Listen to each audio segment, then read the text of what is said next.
Hey, what's going on? It's Thomas Galdenzi with Combat Sports Coverage. And on this edition, I'll be interviewing top MMA prospect and former contestant on the Ultimate Fighter Season 4 Brazil, Gabriel Macario, who has some very exciting super fight grappling matches coming up. So, Gabriel, you have an upcoming Submission Pro grappling match for Submission Hunter Pro versus Zach Lowry, July 24th. How do you feel about heading into that submission grappling match versus Zach? I don't know, just a sparring session, just a rolling session, I guess. I just love competing. I want to compete all the time. That's just one of many that is going to be coming up. And how do you feel, training during this whole pandemic, COVID-19 that we've been living in? Has it made it harder for you to train, or is it, about the same for you? Shit, yeah, no, it was really hard. At the beginning, all the gyms shut down. My girlfriend's a fighter, so we were basically just drilling us in our driveway, in our garage, just hitting mitts, really. And with all this time without training, when I found one training session that a couple of friends of mine from GB were doing it, and I went to their house, and I just rolled 100%. My shoulder almost fell off, and that kept me almost 2 weeks out again. Just as I found some training, as training was picking up, I just went 100%, and my shoulder almost fell off. I had bad shoulders, both of them, and so that was tough. And then I caught COVID, so I had to stay more 2 weeks, and that was that was end of June. So I had to stay 2 weeks more isolated with no training, and now I'm just picking back up. So I don't know, it is what it is, and I'm always ready. I always eat good. You can tell I'm in shape. I'm always in shape, even if I'm not training. I'll just do a couple of squats, whatever, burpees, and I'll eat good. So my body would take a lot of time to be out of shape. So I never get there really. So you actually had COVID a while back ago, weeks ago, I'm guessing. How did the symptoms feel? You're actually the only person I know that actually had it. So just out of curiosity, were the symptoms really bad, or did you not know you had it and you just got tested? Yeah, so you probably know a lot of more people that had it, just didn't know, because I never know. I only did the test because I knew I was in contact with someone that tested positive, so I went and got the test, and I tested positive. But I had a runny nose for a day. I had a runny nose for a day, and that was it. It was during one day. The next day was better, and nothing else. I did lose a little sense of taste and smell, so that sucked, because I couldn't eat my munchies as I didn't have the pleasure that I had before. That was all really. Oh, well, that's good. I'm happy to hear that you're doing better and that you're going to be, you're feeling ready to compete against these upcoming grappling matches that you have. And tell me, how beneficial was it having your girlfriend, who's also a fighter, training with each other during the whole COVID? Was that would you say that was a big help? I mean, we stayed active. We help each other to stay active. We help each other with a lot of stuff mentally, especially. We are big supporters of each other. Shout out Kristen. But during the pandemic and when everything started, with the lockdown, we just stayed we just stayed together too much.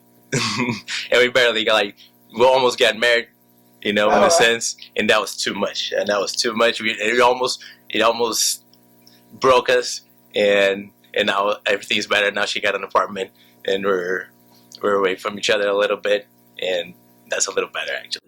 That's good, yeah, man. Like I say, it makes a heart grow fonder, a little bit farther away, not with each other as much. So that's always nice.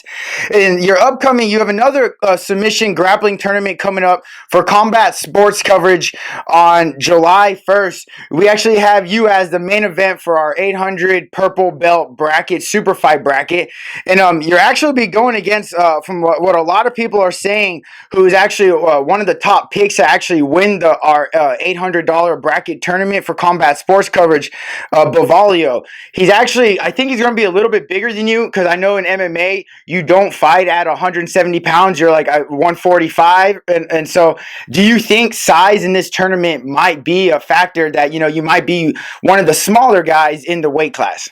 Maybe, yeah, I don't know. I don't care really, and I like rolling with bigger guys, and I like when they're just when they're bigger and they're stronger, and I gotta use my technique to overcome that. I always liked it, but when they're strong and technical, it's always a problem. So let's see how I'm gonna figure that out. Definitely going to be an exciting match. I'm really excited for that match. And tell me, when you have those, you're going to have multiple matches in one day. Does that something give you a little bit more excitement knowing that, you're not just going to have to tap out one guy. You might have to tap out three guys, to win the prize and to win the belt. Is that something a little bit extra motivating for you? I mean, that's normal jiu-jitsu competitions. That's how it goes. Like it's kind of weird actually to go to a jiu-jitsu competition and only have one fight. Nice. So you would prefer going against the multiple people? I guess, yeah. I hope my shoulders will stay in place all the time, but yeah, it's always fun. And then on the other side of the bracket, who do you think you might see yourself in the championship round with for the combat sports coverage 170-pound belt tournament for the jiu-jitsu tournament? So I don't know. I don't really know a lot of the guys, but I do know Texas Zombie. I know Cody Owens. He trains at Main Street too, where I train, and that would be really really cool to have the finals with him because he's on the other side of the bracket, so we can only meet at the finals. That would be really awesome to meet him at the finals and make a really nice show with him. And how do you think each match on this tournament, we're going to see an MMA kind of guy versus like a pure grappler kind of guy?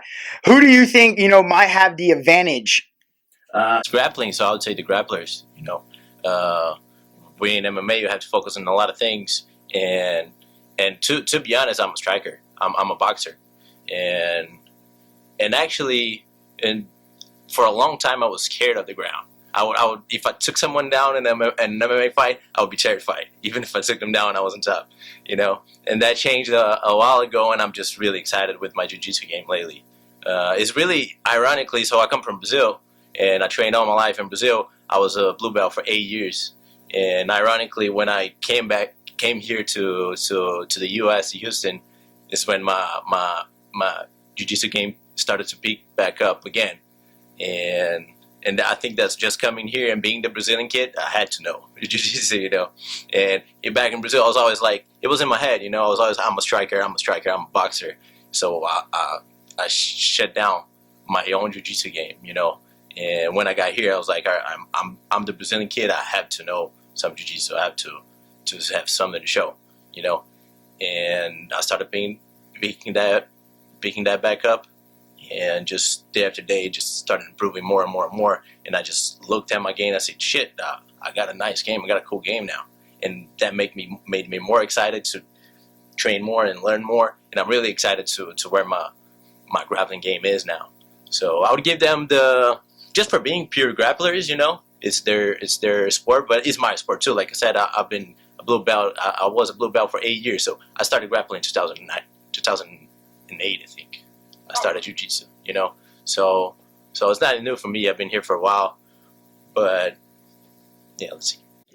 And speaking of your stand-up in your MMA career, your last fight was for Fury Fighting Championship. I was actually there. I thought the fight was freaking epic. It was an awesome fight. You guys were both just back and forth, landing some great shots. You both showed true warrior spirit, and you both showed you guys have great technique. So winning a fight like that, where it's just an epic war, does that feel just as good as a quick knockout, or would you rather just get a quick knockout and not have an all-out war? I don't know. It's two different feelings. I don't really know which one I like best, and probably I would say probably I like war best. I'm the type of guy, I'll love sparring. I spar way more than I should, and I like wars way more than I should. So I probably should start getting smart and go more for quick knockouts now. But I really enjoyed that back and forth, and I don't know. I like getting hit in the face and showing them that I didn't really feel. You know, in a lot of fights of mine, you see me taking an elbow and smiling and say, "Yo, is that all?" And going forward, you know, that motivates me for some reason. If I see blood and the blood is mine, that's where I'm going forward. You know, I don't know. That's awesome, man. I love it. I love it. And that was such a great fight. Everyone needs to make sure to go back on YouTube for Fury Fighting Championship. Check that fight out because it was an epic fight.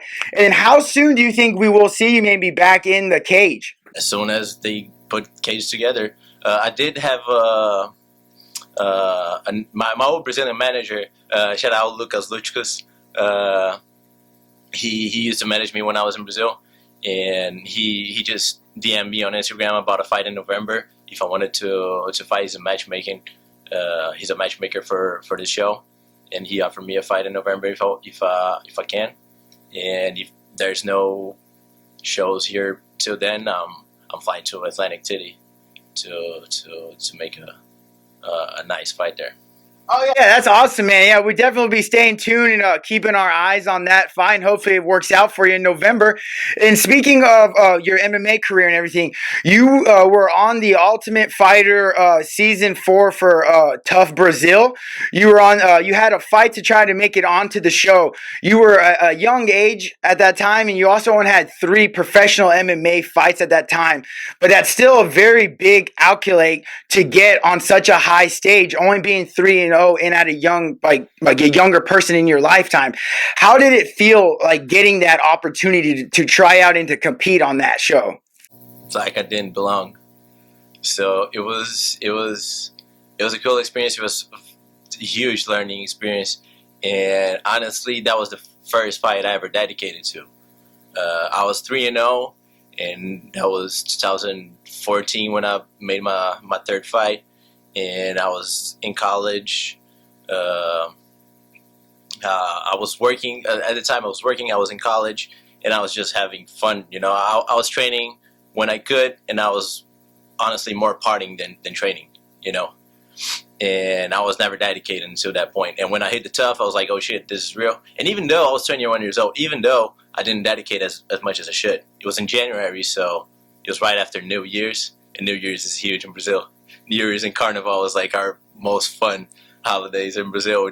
We always went to the beach and get fucked up. I didn't get as much fucked up as I should, but I still drank a little. You know, I was a little more, I kept training, kept eating good, but I didn't get the proper sleep the whole time that I should, and drank a little. So I still didn't dedicate as much, but it was the first time that I was really dedicated.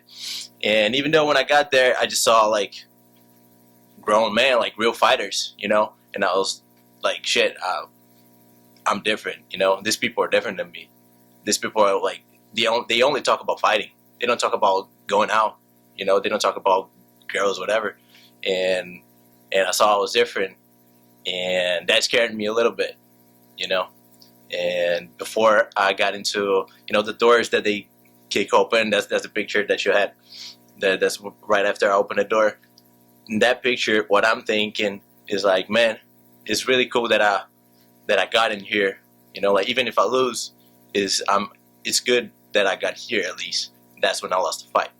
You know, not to say that my opponent didn't have the merit to win, but I lost to myself, or I accepted the loss. You know, when I opened the door, and I started learning. It was probably the beginning of the changes, all the changes that I made in my life to actually become a real fighter and a professional mixed martial artist that I am now. Man, that's awesome. That's actually some great insight and a great story to hear that. And then speaking like with the UFC and the Ultimate Fighter, is that something you might ever want to try to reconsider? Maybe if when TUF comes back out, or if they have like a contender series, is that something you maybe would like to try to get on? Fuck yeah. Bro, the Ultimate Fighter idea is just so cool to me. You know, being in the house and just getting the chance for people to see me not only as a fighter, but the other side too. You know, just getting real. You know, just getting real, and just letting people see who I am, and just really putting me out there. You know, just really like fucking up that house and you know, just showing who I am to the world. That was always cool. for me. That idea was like the perfect way to get into the UFC for me, actually. Yeah, I'm a huge TUF fan. I mean, you can probably see over there, I got some TUF memorabilia all over here right now. I'm a huge TUF fan. I think it's awesome. When you were like trying out for it and everything and going into that fight, like in the back of your mind, like is it a little bit like, like when you do make it in a show, you're there for like 6 weeks or whatnot, isolated. Did that at all kind of like cross your mind, kind of like, oh shit, like I'm going to be isolated for 6 months, or was it all just focused on the fight basically? I don't know. I mean, I didn't care. I was looking forward to it.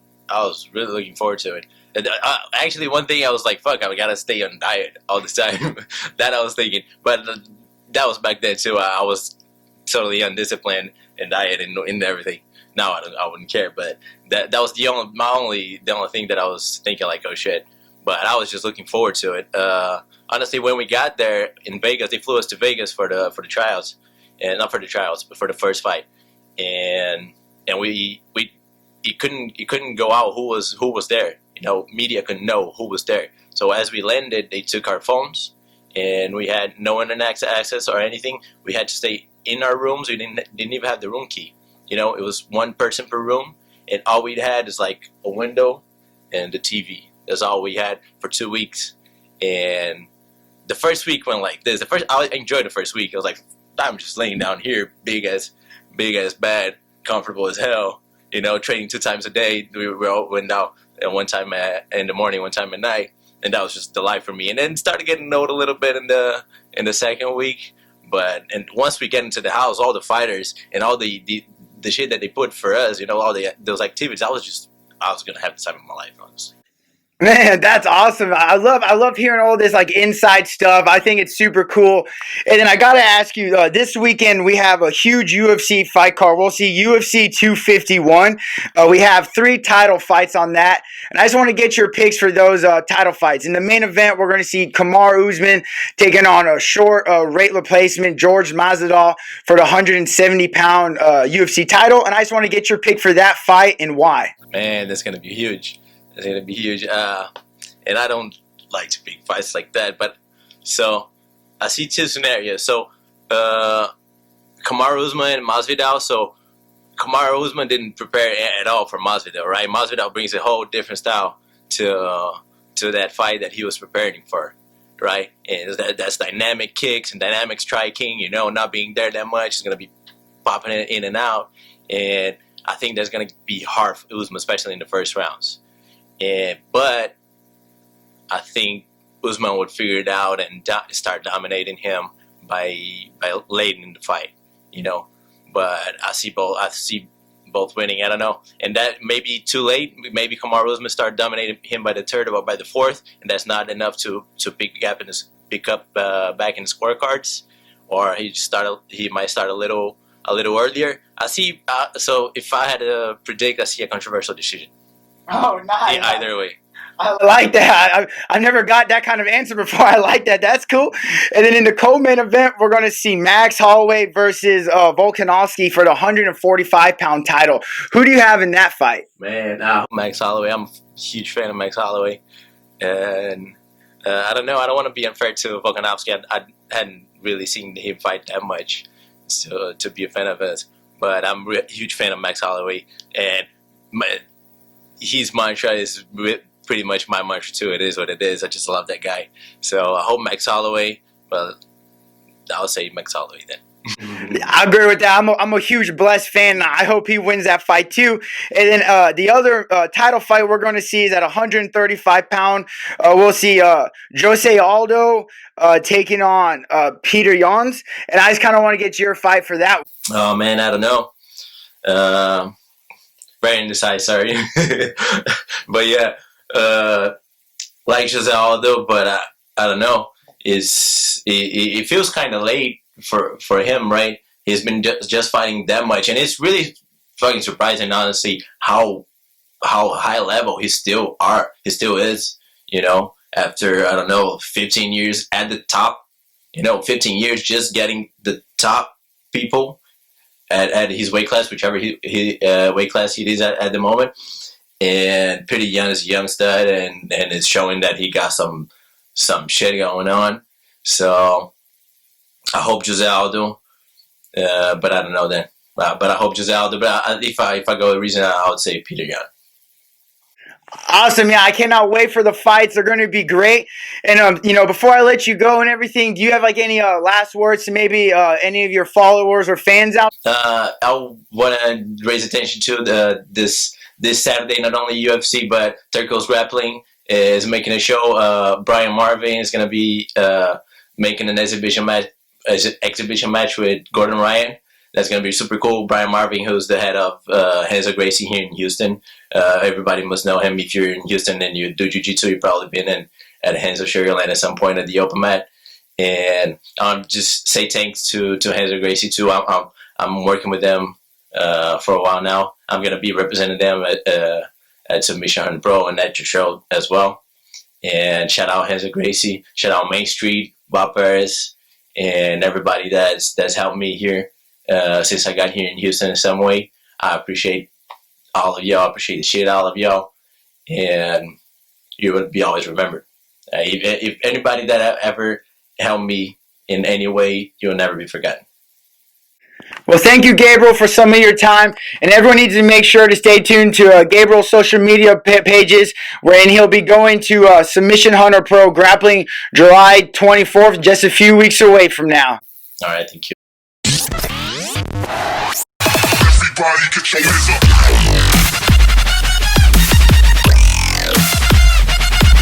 I'm Gabriel Macario, and I'm representing Hands of Gracie Houston.